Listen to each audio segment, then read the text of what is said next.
The gentle rays of the morning sun peeked through the window, gently waking me. Glancing at the clock, I saw it wasn't even 6 a.m. yet. The habit of rising early, ingrained from years of teaching, hadn't changed even after retirement. As I slowly rose from bed and opened the window, a refreshing spring breeze caressed my cheeks. "Well, let's do our best today too," I murmured to myself, as if trying to boost my own spirits. My name is Martha Thompson. I'm 62 years old now. I taught English at the local high school for 35 years before retiring 2 years ago. These days, I live with my son Robert, his wife Sarah, and my adorable 5-year-old grandson Jimmy. While preparing breakfast, my thoughts drift to my family. Robert works for a local construction company. He's earnest and hardworking, but lately, he's been looking a bit worn out. Sarah is a kind and thoughtful daughter-in-law. She's a full-time homemaker, dedicated to housework and childcare. And then there's Jimmy. Just seeing that child's smile warms my heart. "Good morning, Grandma." I turned around to find Jimmy still in his pajamas, rubbing his sleepy eyes. "Good morning, Jimmy. You're up early," I said. I picked up my grandson and kissed him on the cheek. The soft scent of his hair reminded me of the youthfulness of my former students. Breakfast time. The sight of my family gathered around the table fills me with happiness. However, lately, I've been sensing something off. The warmth between Robert and Sarah doesn't seem the same as before. After finishing breakfast and seeing Jimmy off to kindergarten, I start tending to the garden. As I care for the flowers, I'm reminded of my former students. Watching them grow was one of the great joys of my life. And now, I'm deeply grateful for the time I get to spend with my beloved family. Finishing up in the garden, I return to the house to find Sarah lost in thought in the living room. Her expression seemed tinged with sadness, as if she had something weighing on her mind. "Sarah, is everything all right?" I gently called out to her. Sarah looked up, a bit startled, and forced a smile. "Oh, Martha. I'm fine, just thinking about some things." I sat down next to her and gently placed my hand on her shoulder. "You've seemed troubled lately. Would you like to talk about it?" Sarah hesitated for a moment before letting out a deep sigh. "Actually, I'm worried about Robert." Her words sent a wave of anxiety through my chest. "What do you mean?" "Robert's been acting strange lately. I don't know if it's work stress, but he's been coming home late, and when he is home, he seems irritable." There were tears glistening in Sarah's eyes. I squeezed her hand. "I see. Come to think of it, Robert has seemed a bit different lately." Sarah continued, "And it seems to be affecting Jimmy too. Yesterday, Jimmy said, 'Daddy's scary.'" Hearing those words broke my heart. I could feel cracks forming in our precious family. "Sarah, what specific changes have you noticed in Robert?" I asked quietly. Sarah thought for a moment before answering. "He's been taking phone calls in secret, suddenly going out more often. And he's grown cold towards me too." As I listened silently to Sarah's story, I reflected on Robert's recent behavior. Indeed, He had become more taciturn and seemed to be spending less time with the family. "Have you tried talking to Robert about this?" I asked, and Sarah shook her head sadly. "I've tried, but he just says, it's just work being busy, and brushes me off." Our conversation was interrupted by the sound of the front door opening. Jimmy had returned from kindergarten. "Mommy." "Grandma," his cheerful voice rang out. Sarah quickly wiped her eyes and put on a smile. "Welcome home, Jimmy. Did you have fun today?" Jimmy began happily recounting his day at kindergarten, but I noticed a shadow of anxiety in his eyes. I didn't miss this change in my grandson. That night, at the dinner table, Robert came home late and began eating in silence. The family conversation lacked its usual warmth and felt awkward. After dinner, Jimmy sat on my lap and said in a small voice, "Grandma, I wish Daddy and Mommy would make up." Those words tightened my chest. As I gently embraced Jimmy, I wondered what I could do to protect my family's happiness. That morning began like any other ordinary day. However, deep in my heart, I felt an ominous premonition swirling. At the breakfast table, Sarah's chair was the only one empty. When I asked, "Where's Sarah?"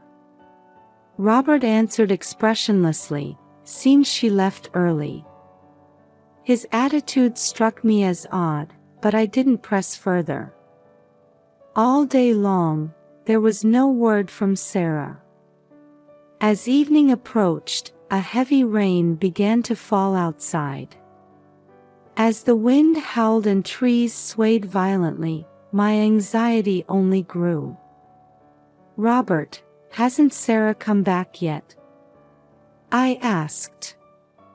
He avoided eye contact and curtly replied, "She's probably working late." As night fell, the storm intensified. My heart raced to the sound of rain pelting the windows and distant thunder. Suddenly, I heard Robert cry out, "Jimmy!" We frantically searched the house, but Jimmy was nowhere to be found. "He might have gone outside," Robert said. Trembling with fear, I grabbed a flashlight, put on a raincoat, and dashed outside. Beaten by the fierce rain and wind, I searched the garden. "Jimmy! Jimmy!" I called out repeatedly, but there was no response. Then, I spotted the old doghouse in the corner of the garden. From there, I could faintly hear the sound of sobbing. "Jimmy!" I called out as I approached the doghouse. Peering inside, I found Jimmy sitting there, shivering. "Grandma," Jimmy said in a tearful voice. I quickly scooped Jimmy up and carried him back to the house. Robert was waiting at the entrance, but his expression was strangely calm. In the living room, I wrapped Jimmy in a blanket and gave him a warm drink. Gently, I asked, "Why did you go outside?" Jimmy answered in a trembling voice, "Daddy, to Mommy." "What did Daddy do to Mommy?" I asked, holding my breath. And then, Jimmy's next words changed my world completely. "Daddy pushed Mommy into the incinerator." In that moment, my mind went blank. Jimmy's words echoed in my head as if in slow motion. "What do you mean?" I asked in a shaky voice. Jimmy continued between sobs, "Daddy and Mommy were fighting loudly, then Daddy dragged Mommy to the incinerator." I was at a loss for words. Looking at Robert next to me, I saw his face had turned pale. "No, that's not." Robert mumbled, but his voice lacked conviction. From that night on, my world changed completely. Even as morning came, it felt like last night's nightmare was still continuing. At the breakfast table, Sarah's seat was empty as usual. Jimmy sat silently, not touching his food. Robert was restless, constantly checking the clock. I took a deep breath and made a decision. "Robert, I'm going to call the police." Robert looked up, startled. "What are you talking about, Mom?" "Sarah will surely come back. There's no need for the police." "But what Jimmy said." "That's a misunderstanding." Robert raised his voice. Jimmy, frightened by this, hid behind me. With trembling hands, I picked up the phone and called the police. "Yes, my daughter-in-law is missing." And I continued, choosing my words carefully, "There's a possibility that my son may have harmed his wife." After I hung up, Robert was looking at me with eyes full of anger. "Why would you?" However, his words were interrupted by the doorbell. The police had arrived surprisingly quickly. 2 officers entered the house. They carefully assessed the situation and began asking detailed questions about Sarah's disappearance. "You haven't seen your wife since yesterday morning?" one officer asked Robert. Robert answered nervously, "Yes, she seemed to have left early." The other officer began asking about the incinerator. I didn't miss how Robert's face tensed for a moment. The officers went out to the garden to examine the incinerator. Meanwhile, I held Jimmy, trying to comfort him. "Grandma, I'm scared," Jimmy said in a small voice. "It's okay, Jimmy. Grandma's here with you," I answered, but I could feel my own voice trembling. When the officers returned, they began asking Robert more questions with serious expressions. Robert's answers seemed vague and sometimes contradictory. That afternoon, the police announced they would launch a full investigation. They asked for a photo of Sarah, so I began searching for her album. As I looked through the album, I steeled my resolve. Not only would I rely on the police investigation, but I also needed to uncover the truth myself. For Sarah's sake, and for Jimmy's. As the sun was rising, the police forensics team arrived. They headed towards the incinerator in the garden and carefully began their investigation. I watched from the window, unable to calm my racing heart. Robert paced back and forth in the room, clearly agitated. "This is concerning. What will the neighbors think?" he muttered. I found his words unsettling. It sounded as if he was more worried about the neighbors' gossip than his wife's well-being. A few hours later, the head of the forensics team entered the house. His expression was grim, and my heart began to race. "We found what appears to be human bones in the incinerator," he said quietly. At those words, the air in the room seemed to freeze. Robert collapsed into a chair, covering his face with his hands. However, the forensic officer continued, "Further tests are needed to determine if these bones are recent and if they belong to the victim." With a trembling voice, I asked, "How long will that take?" DNA testing can take anywhere from a few days to a few weeks. We'll rush it, but we need time to get accurate results. That afternoon, the police took Robert to the station for questioning. As he left, I thought I saw fear and regret in his eyes. Jimmy clung to me anxiously. "Grandma, where is Daddy going?" "It's okay, Jimmy. Daddy's just going to talk with the police for a bit," I answered gently, but I could feel my voice shaking. That night, a neighbor came to visit. The news of Sarah's disappearance had already spread throughout the town. "Martha, I'm so sorry about what's happened," my neighbor Janet said. "Actually, I saw Sarah's car on the night she disappeared."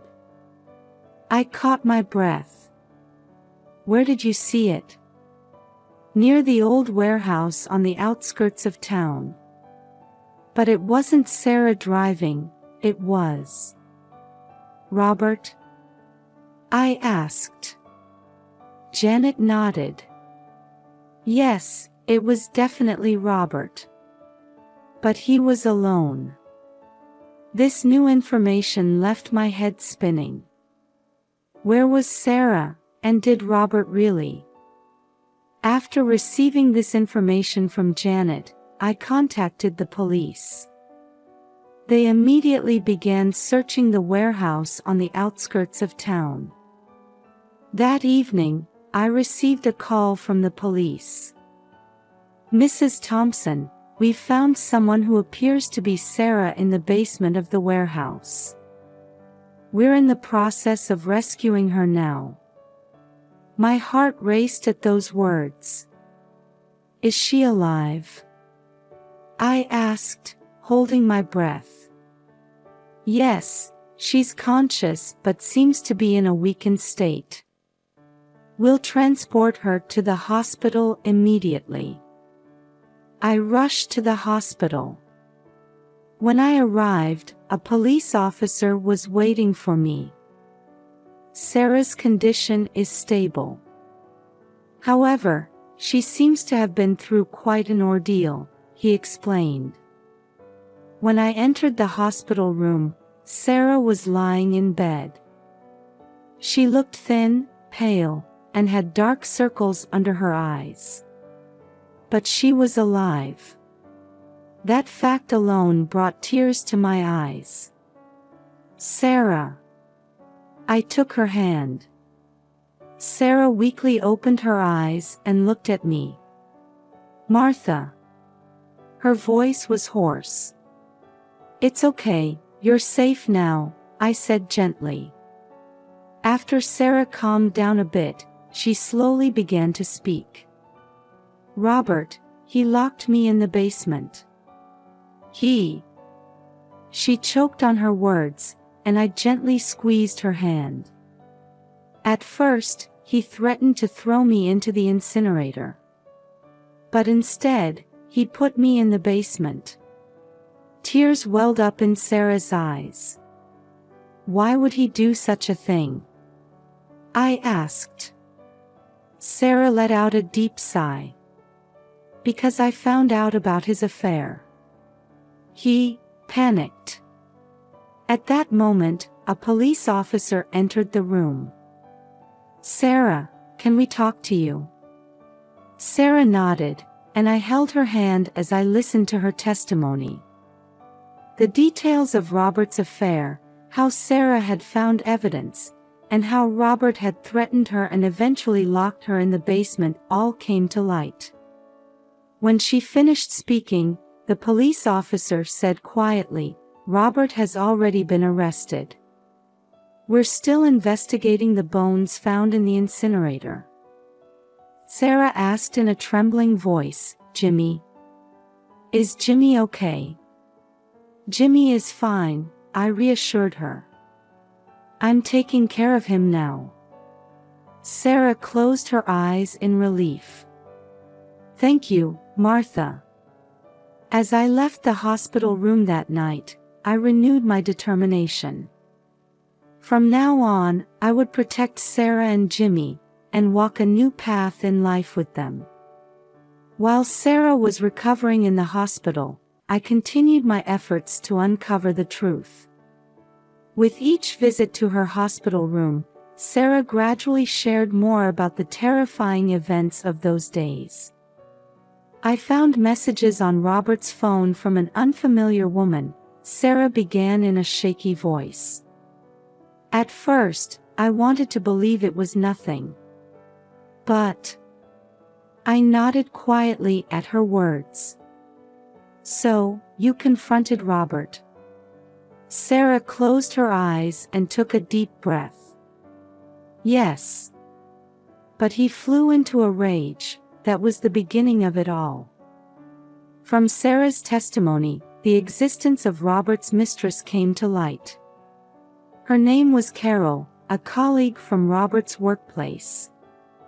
As the police investigation progressed, new facts emerged. Carol had also been reported missing a few weeks earlier. A missing person report was filed for Carol, the detective in charge informed me. The timing of her disappearance is close to when Sarah was confined. This information weighed even heavier on my heart. What had Robert done? And the bones found in the incinerator. I decided to gather information from the local community as well. I visited the town library and the cafe Sarah frequented, talking to people. Mary, the librarian, had some interesting information. Just before Sarah disappeared, I saw her having a heated argument with a woman named Carol, Mary said. They were both upset, and I remember Carol shouting, "Stay away from him." Jennifer, a waitress at the cafe, also provided crucial testimony. That day, I saw Robert with Carol. They seemed very intimate. As I gathered this information, the outline of the incident gradually became clearer in my mind. However, big questions remained. Where was Carol? And did Robert really? Every night, I compiled this information in my notebook, forming as many hypotheses as possible. As sleepless nights continued, I vowed not to give up until I reached the truth. For Jimmy's sake, for Sarah's sake, and for our entire family, I had to uncover the truth. That thought kept me going. The truth came to light just before Robert's trial was set to begin. After consulting with his lawyer, Robert decided to confess to all his crimes. I listened to Robert's confession at the police station. His face was haggard, and the light had gone from his eyes. "Mom, I'll tell you everything," Robert said in a thin voice. Robert and Carol's relationship had begun about a year ago. It started with casual conversations and eventually deepened into a serious affair. Things with Sarah had cooled off. Carol understood me, Robert explained. But it was a mistake. The situation took a drastic turn the night Sarah discovered the affair. Sarah confronted Robert and demanded a separation. Panicking, Robert threatened Sarah and locked her in the basement. I wanted time. Time to think, Robert continued in a trembling voice. But the most shocking truth was yet to come. Robert began to speak painfully about Carol's disappearance. That night, Carol came to the house. She said she wanted to talk about Sarah. Robert's eyes filled with tears. But we argued. Robert and Carol's argument escalated, and he accidentally pushed her down the stairs. Carol, she stopped moving. I got scared. Robert covered his face with his hands. In a panic, Robert tried to dispose of Carol's body in the incinerator. And in the process, Jimmy witnessed it. When Jimmy saw me, I didn't know what to do anymore. As I listened to Robert's confession, I was at a loss for words. The terrible crime my son had committed, and how he had imprisoned Sarah and destroyed our family to hide that crime. I threatened Sarah to hide everything, Robert said finally. But I'm not running away anymore. I'll take responsibility for everything. After finishing his confession, Robert hung his head low.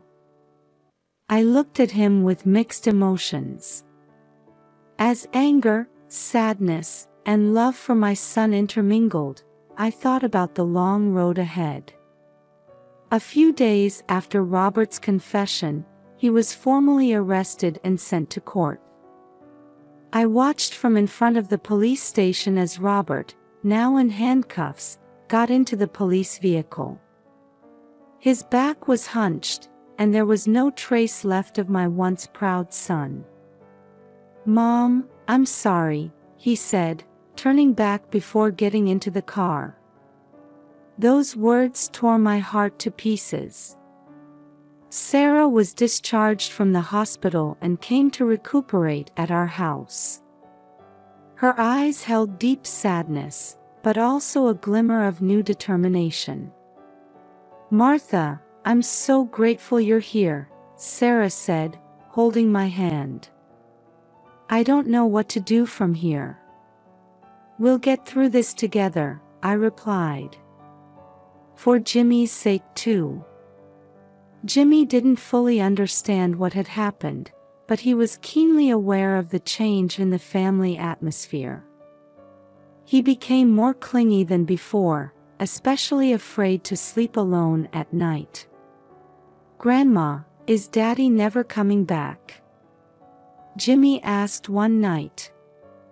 "Jimmy, Daddy is going to be away for a while," I answered gently. "But we're here. Mommy, Grandma, we're right here with you, okay?" As the days passed, we slowly began to look forward. Sarah started receiving psychological counseling, and Jimmy began attending a new daycare. While supporting them, I also faced my own emotional wounds. One evening, as the three of us sat in the garden, Jimmy suddenly burst out laughing.